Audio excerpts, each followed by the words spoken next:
Hey guys, Zach Calhoun here. Excited to have you. Whether you're brand new at virtual tours or you've been a seasoned photography or digital media pro for a long time, this video series is the best virtual tour selling content you're going to find. So pay close attention because I chat with Hurd out of Colorado, who's sold over 500 virtual tours in person, and he's showing us A to Z, every single step in his selling script, his selling process, what he does exactly, how he shows it, what objections he overcomes. As he says in an interview, sales is king. I do my very best to ask questions and poke and prod and pull out gold that I think you guys would have questions about as you go out there and provide this service in your local context. If you would like to download this entire interview in one big file, scroll below the video, click the link, and I'll send it to you. And of course, join our Facebook group, Virtual Tour Profit. Just search in Facebook and you'll find it and request to join the group. And then lastly, check out cloudpano.com. Become a Pro Plus member today as we provide world-class 360 virtual tour software to the community. We're excited to have you here and enjoy the interview.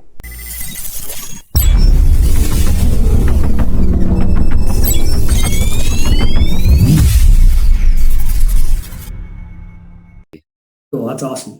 I like how you're requesting for referrals. Like, it's such an important thing. A lot of folks miss that, right? Like they deliver the product, get paid, like I got paid. Feels good. Except like the next sale is very important. Like, and that's actually how you compound your growth really quickly, right? Everyone's like, hey, I've heard of guys who have in the negotiation say, hey, listen, I'll take $50 off if you can refer me to 3 people if you love the service. And like as like almost like a small lever saying like, hey, okay, I'll okay, well if I love it, I'll okay, that's fine, let's do it. I'll pull the trigger, And now that they know they got more business coming or more referrals at least, and you say, hey, who are those 3 folks you referred to or whatever, and now you can utilize that for your next sale. But I also like how you said you're going to go into the list. So okay, you're going to go in and you're talking mom and pop shops, business owners, guys who like have a physical address, right? If you're going in there and doing that, what time of day do you go in? And if you miss the guy, you come back? What do you keep on your list? I'll hound a business until I get a no. Okay. For the most part, as long as they're not, too far out. But yeah, if they're like, I'm interested, come back. And then so I just try to, figure out my day. I'm like, what businesses asked me to come back? Where am I going to be? There are some tools online where you can optimize routes. So you can actually map out a route and say A, B, C, and D and just optimize it so you're not driving all over the place. I will use those on occasion. Always go in and talk in person. And it depends on the business. So if I'm going in, let's say it's a restaurant, I'm going to go in early. Yeah. Or I'm going to go in after the lunch rush, like 3 o'clock. So Okay. they're not in the rush for dinner yet. They've already done lunch. But restaurateurs, owners are generally there in the morning, and then they see through the first part of lunch, and then they leave for the day if they're not a working owner, there all the time. So, Yeah. And, if it's a local florist and you just know they're there Monday through Friday, 9 to 5, it's a one-person army, then I can, kind of go back whenever. You just want to think when is going to be a good time for that particular business and that particular owner. So you've got to be cognitive of if they're serving food, don't come in at noon. Don't come in at 6 p.m. because they're going to be rushed. They're going to be upset you came in at that time. You're going to burn a bridge. And they're just going to everybody assumes everything about their business. And why would this jerk come in at 6 o'clock? I'm slammed. And oftentimes people won't understand that. They're not a restaurateur. They weren't really thinking, that's a terrible time of day to come in. So just be cognitive of what the business is, what industry they're in, and just use common sense, and just go back and, So let's say this. Let's say you are a full-time job, okay, and you're like wanting to shoot virtual tours on the side, all right, and you're thinking, I would love to go in. Like I see what my whole time's doing. $600 sounds great, sounds easy, sounds fun. But I got a full-time job. What do I do? Can you go in on a Saturday? How many businesses on a Saturday have the owner there? What do you think? Saturday's not a bad day. Saturday's actually not that bad of a day. So I've found that business owners tend to take Sunday and Monday off. if it's a 7-day-a-week business. So if they're open 7 days a week, it's a gift store, you know, in a touristy area, and they're definitely going to be open 7 days a week. The business owner will usually take Sunday and Monday off, and even sometimes Monday, Tuesday, because if Saturday's a busy day and they want to make sure everything's being run right, they'll be in on the weekends. That makes sense. Yeah. So you've just kind of got to learn by doing it. You'll start to get a feeling for different types of businesses and different niches. Their owners are going to be there at different times. So I can't just say, oh yeah, Saturday's a good day, because Saturday isn't a good day for a lot of jewelers because they may not be open. You know, they're a Monday through Friday type of business as well. But for a person that's wanting to get into this as a part-time gig, you can absolutely do it on Saturdays. Just start off. And you're not going to find quite as many owners around as you might during the week, but you're going to find owners. There's definitely no excuse for if you're going out, you know, you go out and you work an 8-hour day on a Saturday, you are going to sell 2 shoots. Cool. There's no reason you shouldn't go out and get 2 shoots on a Saturday if you hustle from 9 to 5. Okay. Yeah, absolutely. No reason you shouldn't go out and get, you know, So, at least, so pound the pavement. 1 shoot every 4 hours, and most of the time for me, you know, that's my minimum goal. And usually it's because I can't find the owner and I'm driving around, you know, so, and you could do better. I just kind of throw caution in the wind. I hop in my car. I'm like, oh, where am I going today? All right, I'm going to go here and bam. Yeah, that's fun.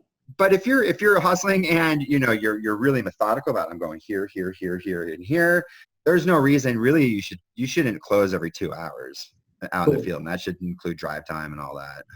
Yeah. So, okay. So I'm going to go backwards for a second. I keep doing that. I apologize. But you said earlier, when you walk in the door, you say, hey, so I'm going to say, my name's Zach.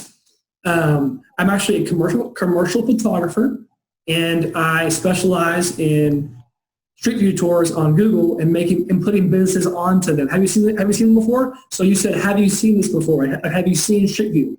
And you said folks say, yeah, I've seen it before. You get to a yes very quickly. I like that. So I want you to know, I noticed that. If you want someone to say yes, and then you ask a question afterwards. So that's super. That's the nugget I took away. Is like, get somebody to a yes, and then ask questions to kind of control the conversation a little bit. And then once you get to a certain point, then you kind of know where to go from there. So I thought that was very interesting. So how did you intuitively know how to do that? Or just over time, or kind of digging? I've been doing sales for 20 years. I mean, you don't want to ask too many open-ended questions. You want to control, if you know, yes or no type questions are always the best because it saves time too. And then they're not throwing some answer that you're trying to figure out, okay, how am I going to reply to this weird answer? So control, you know, not too many open-ended questions where they will say yes. Because the more, if somebody says yes, and I'm like, all right, you want to do a shoot? Yes. Bam, they just fire, and they may not even think, you know, it's just they've said yes so many times, it's natural for them to pop in and say yes again. So you're right. Getting them to say yes a lot. One thing I kind of forgot to mention too is at some point I will also mention I'm a Google Trusted Pro, and it's easy to become a trusted pro. Anybody can go out and do it. It just gives me a little bit of credibility. And I'll say, I'm also a Google trusted photographer. I'm not employed by Google, but it's kind of like an endorsement. So if you go on Google's site to search for a virtual tour photographer, I'm indexed, and I've got a listing for Arvada and Wheat Ridge here in Colorado. So I got 2 locations, and they won't ever look. I've never had anybody double guess or what, you know, I don't know, but it does provide just a little bit more, you know, they feel a little bit more confident that, okay, yeah, this person's a pro. It's not just some Joe Schmo off the street. They're endorsed by Google. Wow, that's a big deal. It's not, but that's what they feel. So how important is that step? I mean, if you think that's the first step, like go ahead and get endorsed, or like, what do you think? I mean, how important is that? Is it just kind of a tool? It's just a tool. I mean, anybody can say it, and I've never had anybody, I don't think, go and look, is he really a Google Trusted Pro? I would do it though, because it's really easy. So free advice. Normally I would do this in one of my coaching sessions, but what you do, go out with a point and shoot 360 cam, you know, get yourself an Insta1X or a Ricoh Theta V or whatever. Go to a mall, a busy shopping mall. Go in and walk every 15 feet, take a picture. Just go around the mall. Fire off 50, 60 photos. You got to have 50 minimum. I'd say do 60 to be on the safe side. Maybe go into a few stores and just say, hey, I'm an aspiring 360 photographer. Do you mind if I take a 360 image in your store and I'll post it to Google and you'll get some free exposure? They're going to say, yeah, sure. It doesn't cost them anything. Go, great. Maybe do a quick little mini tour. Say, do you mind if I take 3 or 4 photos? Go out, and you can do this in one afternoon. Go get your 60 photos, upload them to Google Street View, and you will then get an invite within 48 hours. So I actually have 3 different trusted accounts. And I was curious. I was like, I see a lot of people posting on Facebook asking, I'm trying to get Google Street View, approved. I want to be a trusted pro. How do I do it? And I was like, I wonder how fast I could do it. Because I've seen photographers that go and they shoot and they're like, I posted my 50 photos and it's been 3 weeks and I still don't have the option to click for hire in the app. And that's what'll happen. Once you're Street View trusted on the Street View app, you can go in and you'll have a toggle where you can select for hire. And then that triggers the ability, they'll send you an email so that you can enter your information to get indexed on the website. Yeah. I was like, how fast can I do it? And I've discovered I can do it in 48 hours. And Cool. I've done it twice. It's all about views on your photos. So it's not just the volume of the photos that you put up. 50 is minimum. And they're like, I've posted 75 photos. It's been 3 weeks. And those photos are getting 1 view, 2 views. Yeah. Go into a mall. Malls are the busiest places. They get tons of views. I don't know why, but like an indoor shopping mall. Go in, fire off your 60 photos. And Cool. I guarantee you 48 hours later, you're going to get that notification that you're available for hire. These 2 other accounts have millions of views, and these were just test accounts just to see how quickly I could go in and get this done. Yeah. And they're both from malls, and yeah, super easy. There you go. That's how to get Google Street View trusted in 2 days with 1 afternoon's worth of work. And it is good to have so that it's just another tool in your pocket. One more way that you can gain their confidence that you're a professional. You're not just some Joe Schmo.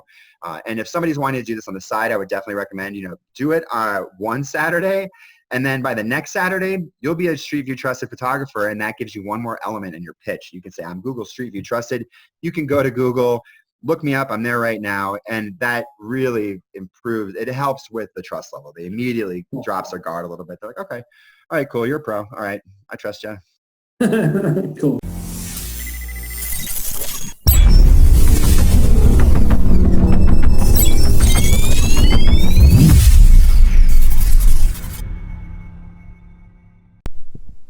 Hey guys, thanks for watching this section of the interview.